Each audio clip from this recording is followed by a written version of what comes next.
સરસ મજાના ભજન રજૂ કર્યા, આનંદ લાવી દીધો. એમાંય બજરંગદાસ બાપાના ભજન શરૂ કર્યા. નાની મોટી શેરીઓ વળાવો બજરંગદાસ બાપા આવે. તો બજરંગદાસ બાપાની જો વાત કરવી હોય તો લાકણકા ગામે ભાલમાં હીરાદાસ બાપુ કરીને બાપુ રે, અને એમના લગન અહીંયા માલપર થયેલા ઘોઘા તાલુકાનું ગામડું.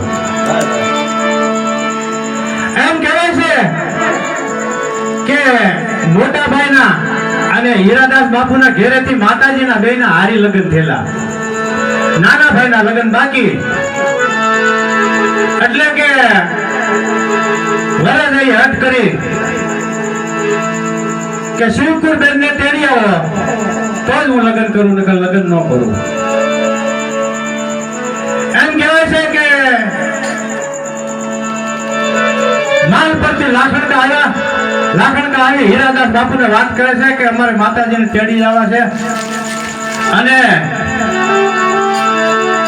વરરાજાએ હટ કરી છે કે હું લગ્ન નહીં કરું, કે તેડી જાઓ મને કોઈ વાંધો નહીં. પણ ગર્ભવતી હતા.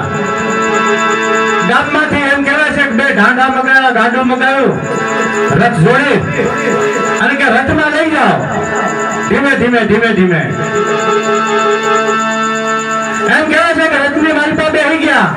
હાલતા હાલતા હાલતા હાલતા હાલતા એમ કહેવાય છે ગોબરમાં સકડતી જાય છે, અને જ્યાં નદીનો કાંઠો અને અધેવાડા ગામ આવ્યું. ભાઈ અધેવાડા ગામ આવ્યું, લીમડાનો સાંઈ જોયો, હનુમાનજીની સ્થાપના જોઈ, મંદિર જોયું, અને એમ થયું કે અહીંયા બધાને ઘડીક પોરો દઈ દઈએ. પોરો દઈ અને પછી તાતે પર હાલશું.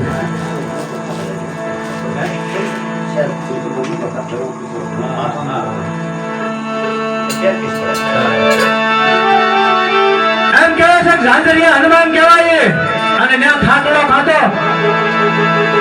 હા એમ કહેવાય છે કે નદીનો કાંઠો છે, બાયું કપડા ધોવે છે. એમાં ઓશિતાની માં શિવકુરબાને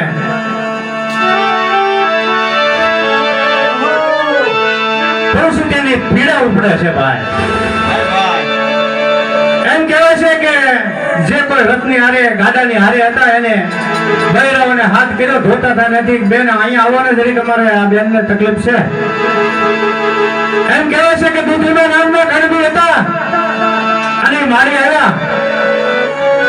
મારી આવી અને ત્યાં ઝાંઝરિયા હનુમાને આ ભક્તિરામ બાપુનો જલમ કરાવ્યો. ભાઈ પેલા ભક્તિરામ બાપુ હતા, હવે આગળ આપણે જોશું એના ગુરુ કોણ, આ બધું સાંભળશું.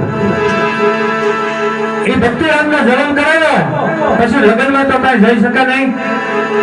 ત્યાંથી એમ કહેવાય છે કે માણસો જઈને કહી દીધું કે બેન ને તો ભાણિયા ભાઈ નાના થયા છે એટલે બેન આવી શકે નહીં. ત્યાંથી ગાડું જોડી અને એમ કહેવાય છે કે પાછા લાખણકા આવ્યા. એમ કહેવાય 400 મહિના 12 મહિના વીત્યા. ત્યાં સુરત થી કેમ આવ્યું કે લક્ષ્મીજીના મંદિરે હીરાદાસ બાપુને પૂજા મળી. એમ કે હીરાદાસ બાપુને પૂજા મળી. એમ કહેવાય છે ઘર ખાટલું બધું લઈ અને સુરત શહેરમાં લક્ષ્મીજીના મંદિરે રહેવા લાગ્યા છે. ભાઈ રહેતા રહેતા 400 મહિના જ્યાં વીત્યા છે. બજરંગદાસ બાપાની 12-13 વર્ષની ઉંમર થઈ.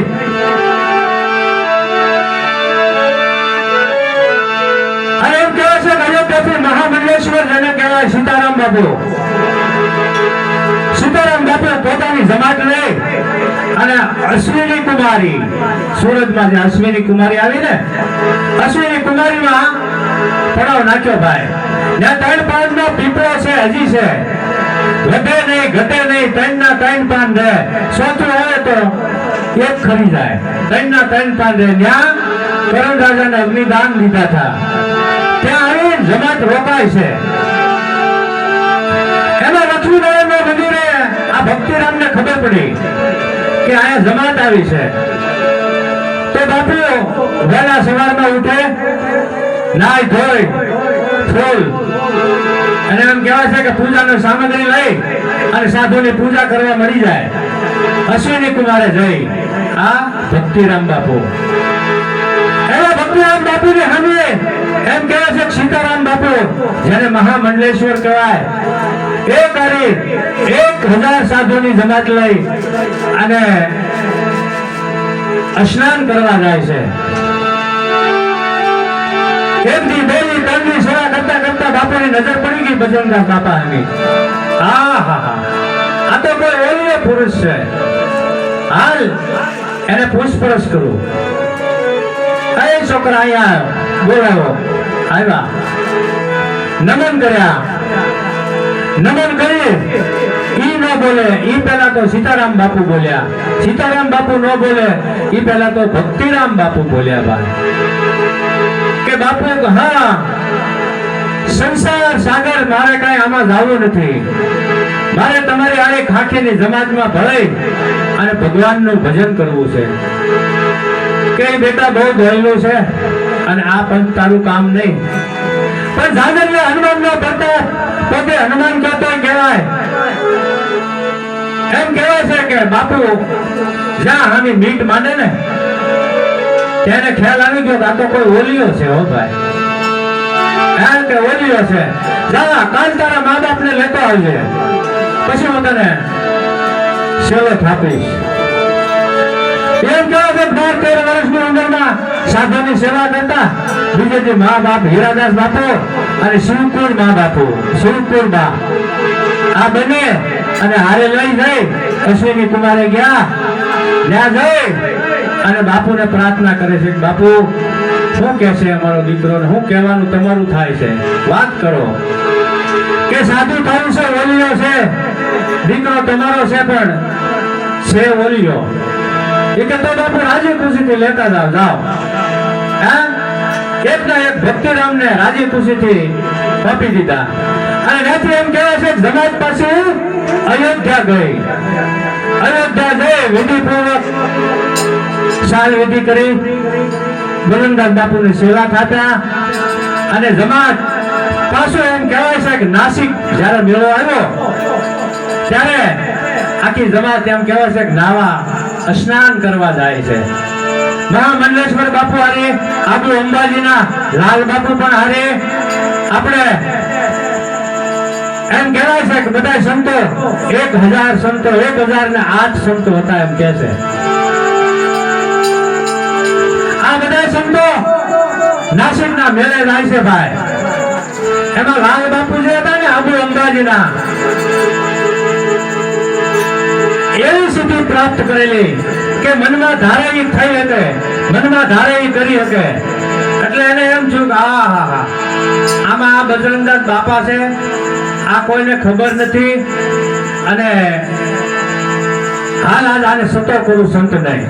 કારણ કે સંતને મારે સતો કરવો છે. અને જમાતનો એવો નિયમ છે કે જમાત જો પાછી હોય કે પાછી ભાળવામાં આવે તો જેને ગાદી હોય ને એને ગાદી પણ છોડી દેવું પડે. એમ કહેવાય છે કે આગળ જતા લાલ બાપુ સિંહ નું રૂપ લીધું, વાઘ નો. વાઘ નો રૂપ લઈ અને કેદારી હશે ઘે ઘે ઘે ઘે ઘે ઘે ઘે ઘે ઘે કરીને ઉભા રહી ગયા ભાઈ. અને જમાત રોકાઈ ગઈ. જમાત રોકાઈ ગઈ એટલે બજરંગદાસ બાપુ તો બધા એની વાહે હાલ્યા આવતા હતા. બધા એને વાહે હાલ્યા આવતા હતા. એ તો એક ઝાડ ને નીચે બેહી સીતારામ સીતારામ સીતારામ સીતારામ સીતારામ સીતારામ સીતારામ ગુરુદેવ ગુરુદેવ ગુરુદેવ ગુરુદેવ ગુરુદેવ ગુરુદેવ ગુરુદેવ આવું રટન કરવા મળી ગયા. એમાં સીતારામ બાપુ જેને કહેવાય મહામંડલેશ્વર અયોધ્યાના મહંત, એમને બોલાવવામાં આવ્યા. બાપુ હા આગળ ભાગ છે, આગળ જવાય એમ નથી કે આગળ તો જવું પડે. બોલાવો કે ભક્તિરામ ને. ભક્તિરામ ક્યાં છે કે એ તો પાછળ ભજન કરતા કરતા હાલ્યા આવતા છે. કોઈ સંત જઈ અને બોલે છે કે બાપુ બોલાવે છે, હાલો બાપુ તમે. ગુરુના આદેશ તો સુર બરોબર બજરંગદાસ બાપા ધારે અને આવી ગુરુને વંદન કર્યું. બોલો બાપુ જે ઈચ્છા હોય તે ફરમાવો, સેવા આપો મને. કે બધા કહેશે કે આગળ વાઘ છે, ધાવને જરીક હટાવી દો, ઓલા વાઘને હટાવી દો. જય બજરંગદાસ, ઓલા વાઘને હટાવી દો. આવા શબ્દ કાઢ્યા એટલે બજરંગદાસ બાપા નથી. ધીમે ધીમે ધીમે ધીમે ધીમે વાઘની પાસે ગયા. વાઘની સામું જોયો પણ ઓળખી ગયા, ભાઈ આ તો હોલિયાનો અવતાર. આ તો લાલદાસ બાપુ છે. કે લાલ વાઘ, લાલ વાઘ છે, લાલ વાઘ. ભાઈ જેમ ગધેડાને કુંભાર કાને થોપે ને એમ વાઘને થોપે બાપુ. વાઘને થોપે આ તો વિશાખના સાધુ છે અને સ્નાન કરવા જાય છે અને હમણાં રોકો છો. લાલદાસ બાપુ હવે રસ્તામાંથી તમારે મને મળવું હતું તો વાહે હાલ્યો આવતો હતો. જરીક મળી લેવાય ને. આ બધો સંગ્રહ ગયો કે બજરંગદાસ આમાં તને કોઈ ઓળખતું નથી ને, એટલે મારે ઓળખાણ આપવી હતી. એમ કે હા ઓળખાણ આપવી હતી. એમ કેવો છે કે નથી હાલતો છો. મુંબઈની સપાટીમાં ગયા. સામે અંગ્રેજોના બંગલા છે, વચ્ચે રોડ છે અને સપાટીમાં એમ કહેવાય છે પડકે ખારો પાટ ભર્યો છે અને પાણી ભરવા બધા સંતો આ ગોરા લોકોને ઓલે જાય. ગોરા લોકોને ઓલે પાણી ભરવા જાય. એમાં કોઈ આવી અને કહી દીધું કે પાણી આયા તમે ભરવા આવતા નહીં, પાણીની તમારે મેળે તમે વ્યવસ્થા કરી લો. આ ટ્રાફિક જામ થાય છે અને ગોરા લોકોનો આદેશ તો તેથી માનવામાં આવતો. સાધુ બધા પૂજાના નાવું ધોવું પાણી પીવું, ક્યાં જવું, ક્યાં જવું. ક્યાં બાપુ પાસે બાપુ પાણીની કઈ વ્યવસ્થા થાય એવો કરો કે બોલાવો બજરંગદાસને. બજરંગદાસ બાપાને બોલાવે છે કે બાપુ પાણીની કઈ વ્યવસ્થા કરો. એમ કહેવો છે ખારા પાકની અંદર 5 ડગલા આગળ આવ્યા. આગળ આવે અને વીરડો બાપા ખોદવા મળ્યા. ભાઈ વીરડો ખોદવા મળી ગયા તેથી આ ઝાડિયા વાળા સંત પણ હારે હતા એવું કહે છે, લખેલું છે. મનહરગર બાપુ આ વીરડો ગાળ્યો અને ટાઢું બરફ જેવું નાળિયેરનું પાણી હોય ને ભાઈ એવું પાણી આવ્યું. બધાએ સંતોએ પી અને નાઈ ધોઈ સંગ નથી હાલતો છો. પણ પછી તો બજરંગદાસ બાપાને ભગવાન નામનો મળી ગયા. ભાઈ વાતમાં આખા મુંબઈમાં વાત ફેલાઈ ગઈ કે બાવલીઓ આવ્યો છે અને પડસા આપે છે. કે પડસા આપે છે. બજરંગદાસ બાપાના પડસા તો ઘણા છે. હવે આગળની વાત આપણે પછી કરશું.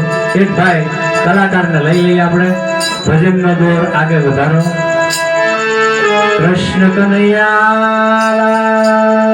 કી સનાતન